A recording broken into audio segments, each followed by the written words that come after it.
नमस्कार, ये आकाशवाणी शिमला है। अब आप राकेश शर्मा से कोविड-19 पर विशेष समाचार सुनिए। कोविड मरीजों की संख्या फिर से बढ़ रही है, इसलिए श्रोताओं से अपील है कि कोई भी कोताही न बरतें, सुरक्षा उपायों का पालन करें और 45 वर्ष से ऊपर के सभी लोग बेहिचक टीका लगवाएं। सुरक्षित रहें और इन आसान उपायों का पालन करें। मास्क पहनें, 2 गज दूरी है जरूरी, सुरक्षित दूरी बनाए रखें, हाथ और मुंह साफ रखें। प्रदेश में कोरोना के बढ़ते मामलों को देखते हुए राज्य सरकार ने सभी शिक्षण संस्थान 27 मार्च से 4 अप्रैल तक बंद करने का निर्णय लिया है।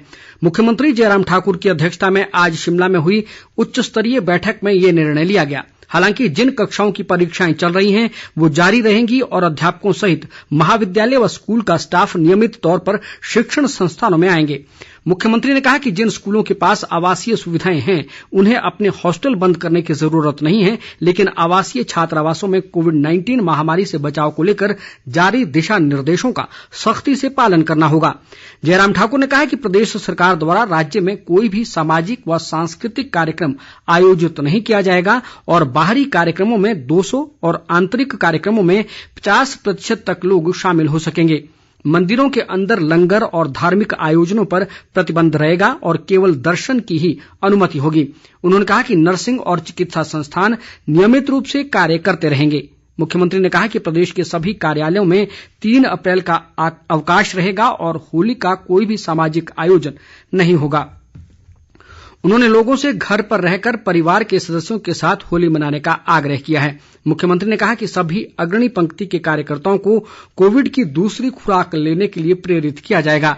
बैठक में ये भी निर्णय लिया गया कि कोविड के पॉजिटिव मामलों और मृत्यु दर को ध्यान में रखते हुए उपायुक्त संबंधित जिलों में अधिक प्रतिबंध लगाने के लिए उचित कदम उठाएंगे।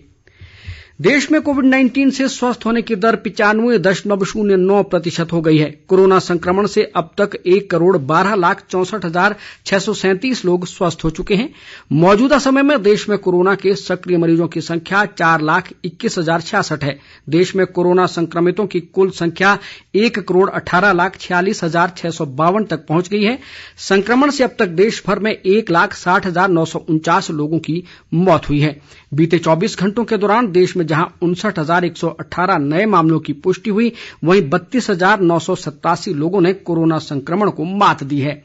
आईसीएमआर के अनुसार देश भर में अब तक 23,86,04,638 लोगों की कोरोना जांच की जा चुकी है। पिछले 24 घंटों के दौरान 11,756 कोविड नमूनों की जांच की गई। इस बीच देश भर में 5,55,04,440 लोगों को कोरोना का टीका लगाया जा चुका है। पिछले कल देश भर में कुल 23,58,731 लोगों को कोविड वैक्सीन लगाई गई है।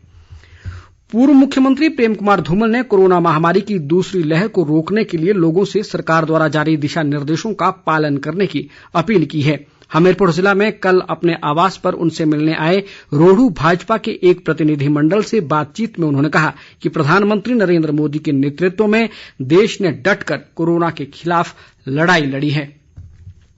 कुल्लू की उपायुक्त ऋचा वर्मा ने जिला के सभी विभागों के अधिकारियों को अपने अपने कार्यालय में कोविड-19 मानक संचालन प्रक्रिया को पूरी तरह से अपनाने को कहा है, ताकि कोरोना संक्रमण को फैलने से रोका जा सके।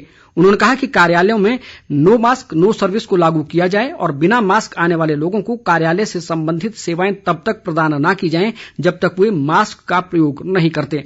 उन्होंने कहा कि अत्यधिक जरूरी कार्यों के लिए ही आम लोगों को कार्यालय में आने के लिए प्रेरित किया जाए। ऋचा वर्मा ने अधिकारियों को ये भी निर्देश दिए कि अपने अपने कार्यालय के प्रवेश द्वार पर सैनिटाइजर की व्यवस्था सुनिश्चित करें और कोरोना संक्रमण के बचाव को लेकर सभी जरूरी उपायों की अनुपालना करें। भारत अपने भागीदार देशों को आगे भी चरणबद्ध तरीके से कोविड-19 के टीके भेजना जारी रखेगा। आधिकारिक सूत्रों ने बताया कि भारत ने कई अन्य देशों की तरह टीकों के निर्यात पर किसी तरह का प्रतिबंध नहीं लगाया है। अब तक भारत ने स्वदेश निर्मित टीके की 6 करोड़ खुराकें 75 से अधिक देशों को भेजी है। सूत्रों के अनुसार भारत अन्य देशों को वैक्सीन की आपूर्ति के लिए वचनबद्ध है। वर्तमान उत्पादन क्षमता और देश की टीकाकरण आवश्यकताओं को देखते हुए आपूर्ति कार्यक्रम समय समय पर संशोधित किया जा सकता है। इसी के साथ ये समाचार बुलेटिन समाप्त हुआ। नमस्कार।